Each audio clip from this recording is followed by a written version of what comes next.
Two balconies, same city block, same July sun beating down on both of them at exactly the same angle. On the first balcony, the containers are dying. The leaves are curling inward like they're trying to protect themselves.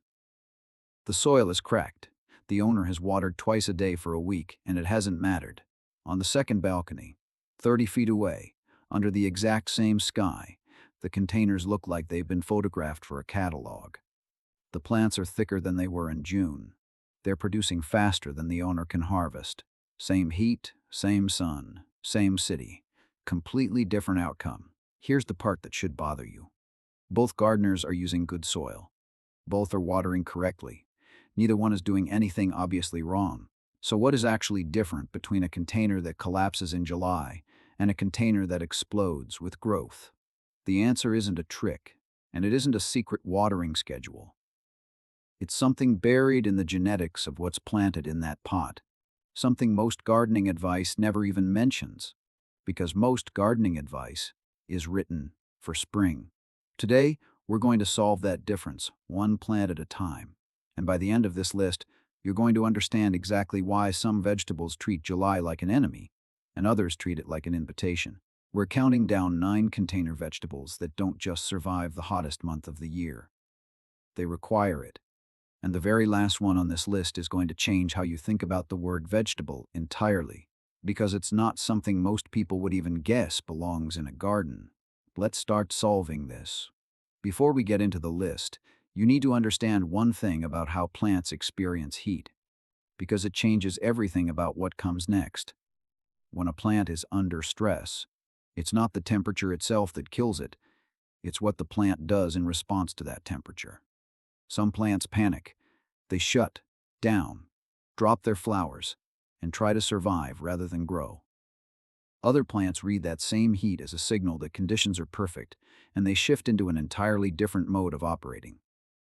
That second category is what this entire list is built on, and the first one on that list solves a problem almost every backyard gardener has quietly given up on. At number 9, we're looking at a plant that most people assume needs shade to survive, when the exact opposite is true. If you've ever grown eggplant in a container and watched it just sit there all June, stunted, sulking, refusing to do anything, that's not bad luck. Eggplant is a heat-loving relative of the tomato and pepper family, but it needs soil temperatures that spring simply cannot provide. Below a certain root zone temperature, the plant essentially pauses its own metabolism. It's not dying, it's waiting. And what it's waiting for is July. Once the soil inside that container climbs into the 80s, something shifts inside the plant, almost overnight. The stems, which were thin and hesitant, start thickening.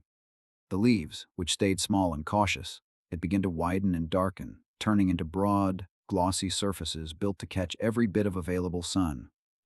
That widening canopy isn't just for show. It's shading the plant's own root zone, keeping the soil beneath it cooler even as the air around it turns brutal. For your container setup, you want something in the 12 to 15 gallon range, dark enough to hold warmth, but not so exposed that the roots overheat. A layer of mulch on top does more work here than people expect, buffering the swings between a scorching afternoon and a cooler night. Feed consistently, because eggplant is a heavy user of potassium once it starts setting fruit, and a starved plant in blazing heat will drop blossoms just as fast as an underwatered one. What makes this genuinely useful information, and not just a fun fact, is this: the plants that struggled the most in your garden this spring might be the ones about to become your best producers. That's the first clue in the mystery we opened with. Timing matters as much as the plant itself. Keep that in mind, because it's going to come up again before we're finished. Moving to number 8, and this one solves a completely different kind of July frustration: the leafy green that refuses to just give up. By the time July arrives, lettuce is a memory. Spinach has bolted and gone bitter.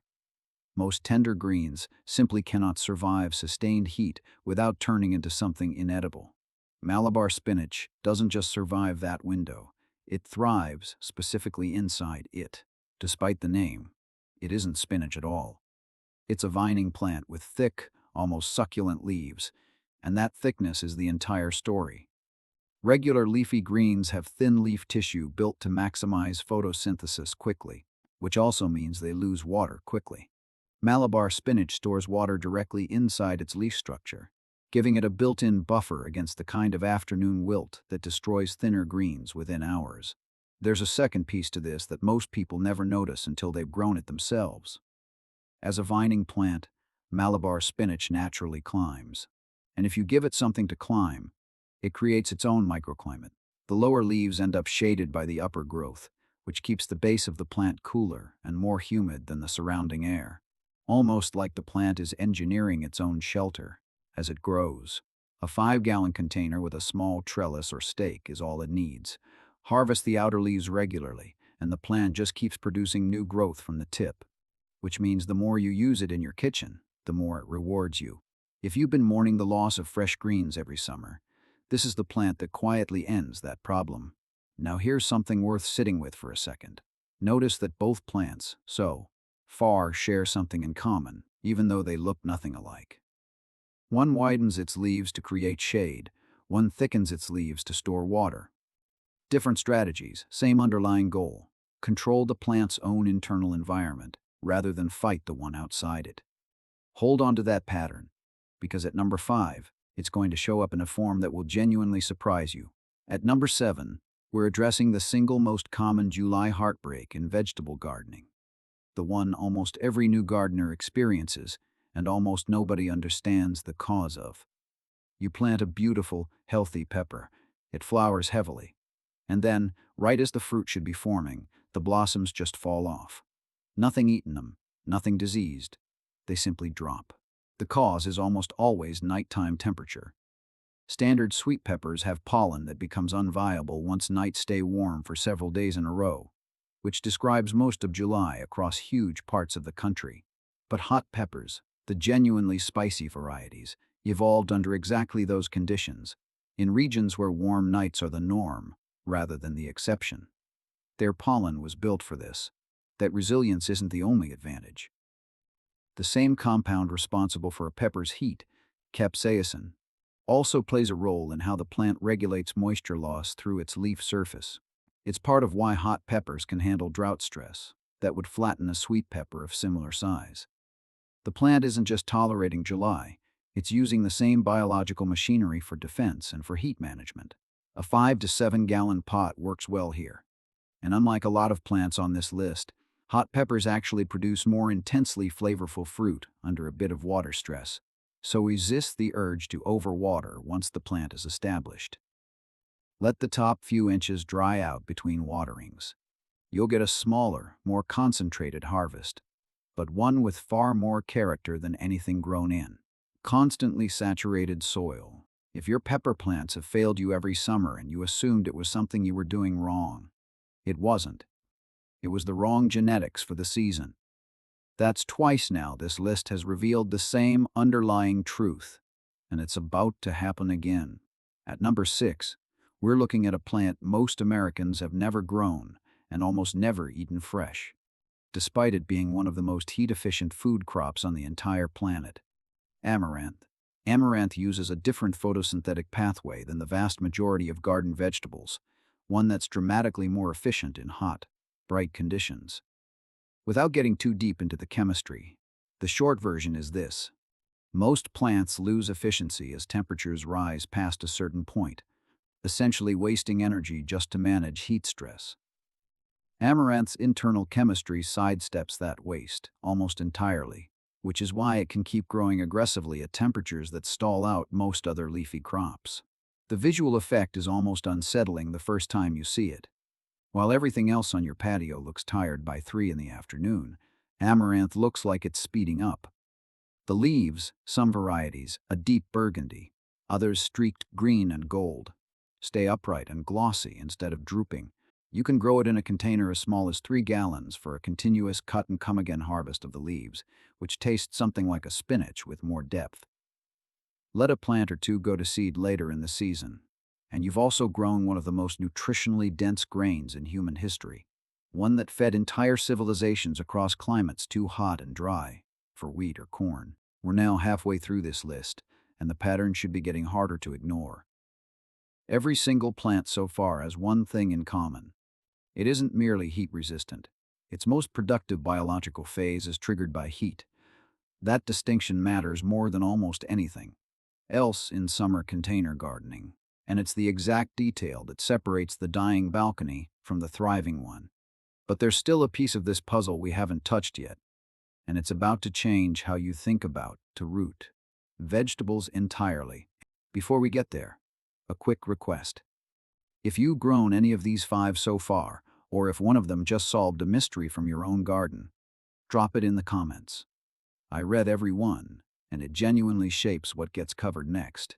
At number 5, we're solving the biggest structural challenge in container gardening. What do you do when a plant needs to grow downward, but your entire growing space is a pot with a hard bottom? Sweet potatoes answer that question in a way that reframes the whole plant. Most root crops treat the container as a limitation. Sweet potatoes treat it as an opportunity, because unlike a carrot or a beet pushing straight down into open ground, sweet potatoes form their tubers along lateral roots, closer to the surface, in the warmest layer of the soil. The container, especially a dark fabric grow bag, sitting in full July sun, is often warmer at that depth than open garden soil ever gets. And that warmth is exactly what triggers tuber formation.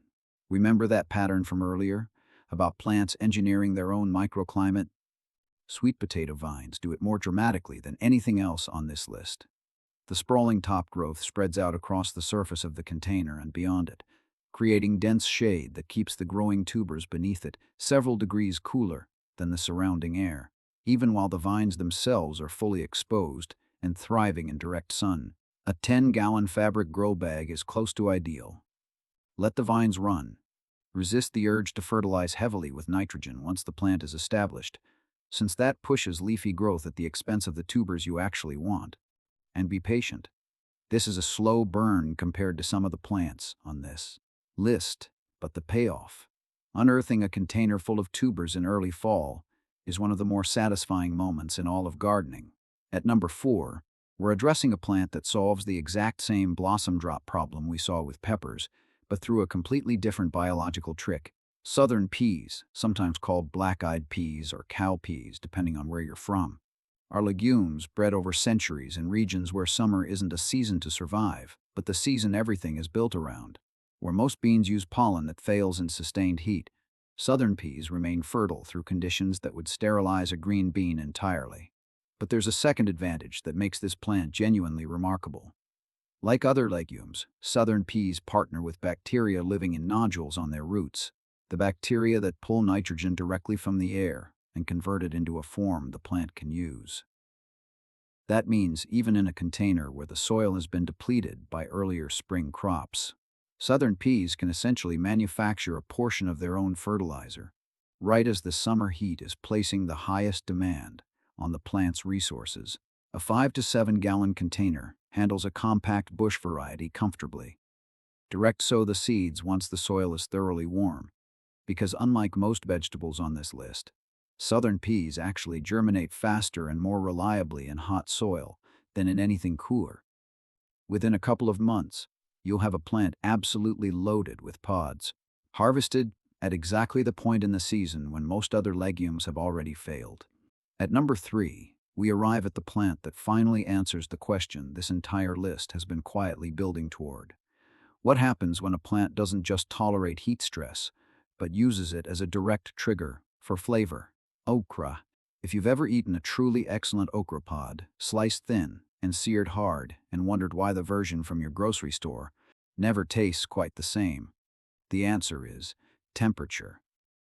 Okra is a member of the same family as hibiscus, and like many of its relatives, it comes from tropical and subtropical regions where blistering heat isn't an obstacle. It's simply the environment the plant was built for. Here's the detail almost nobody talks about. Okra doesn't just tolerate high soil temperatures.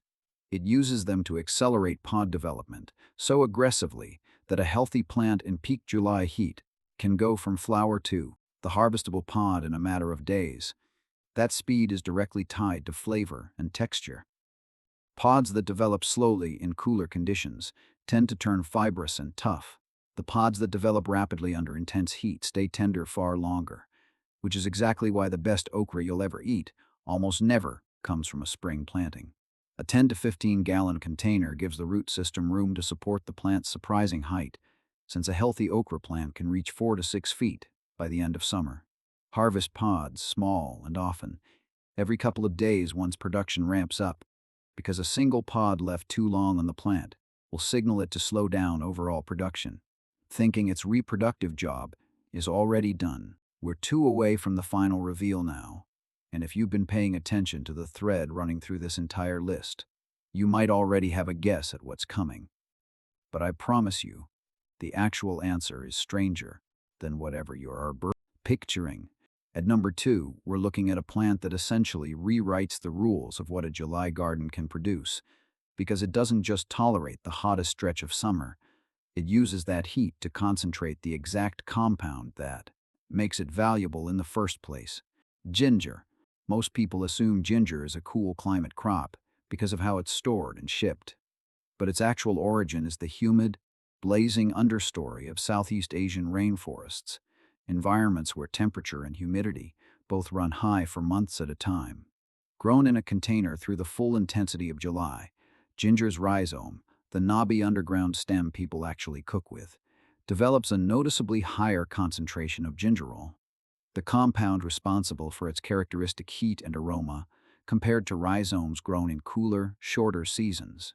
The growing method mirrors turmeric's strategy, almost exactly, which should feel familiar by now. Broad, deeply veined leaves capture maximum sunlight, while the plant channels that captured energy downward into rhizome development rather than upward into height, a wide, shallow container, something closer to a tub than a traditional pot, gives the horizontally spreading rhizome the room it needs, and consistent moisture, paired with rich organic soil, rounds out to the setup. Plant a small piece of rhizome in late spring, keep it warm and shaded during establishment, and let the full force of July do the rest of the work. By fall, you'll be harvesting rhizomes with a depth of flavor that store-bought ginger, grown and shipped for shelf life rather than intensity, simply cannot match. And now, at number 1, the plant that ties this entire mystery together, the one that fully explains why some balconies collapse in July and others explode with growth. Sweet corn, grown specifically as a compact container variety. This might seem like an unusual choice for the top spot, especially compared to some of the more exotic plants we've already covered. But corn is the plant that most clearly demonstrates the core principle behind everything on this list. The corn uses the same highly efficient photosynthetic pathway we saw in amaranth, one specifically adapted to intense light and high temperature, where a huge percentage of common garden plants actually lose efficiency as heat climbs. Corn's internal chemistry allows it to keep converting sunlight into sugar at rates that barely slow down, even during the most punishing stretch of a July afternoon. Here's the detail that finally answers the mystery from the very beginning of this video. Corn doesn't just need heat to grow, it needs heat to pollinate correctly. Pollen shed and silk receptivity are both temperature dependent, timed by the plant's own internal clock to align with the hottest, brightest window of the growing season. Plant corn too early into cool spring soil, and that timing gets thrown off entirely, leading to poorly filled ears and disappointing harvests. Plant it so its pollination window lands squarely inside peak summer heat, and you get exactly what the plant evolved to produce. For containers, look specifically for compact or dwarf sweet corn varieties bred for pots, since standard field corn will outgrow almost any container you own.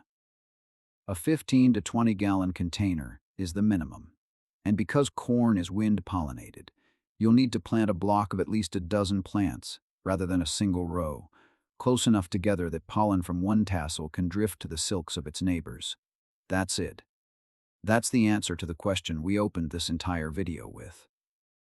The balcony that collapsed in July was full of plants whose biology was built for a different season entirely. Plants forced to spend all their energy simply surviving conditions they were never designed for. The balcony that thrived was full of plants whose entire internal chemistry whose flowering, whose root development, whose very sense of time, was built around exactly the kind of heat that was destroying everything around it. If any of these 9 solved a mystery in your own garden, or if you're already picturing exactly where the ginger tub or the okra container is going to go this weekend, tell me in the comments. I want to know which one you're starting with. And if you're wondering how any of these plants survive a stretch of vacation days with nobody around to water them, that's a completely different kind of problem, one with its own solution. Watch the video on your screen right now, and I'll walk you through exactly how to keep a container garden alive while you're gone.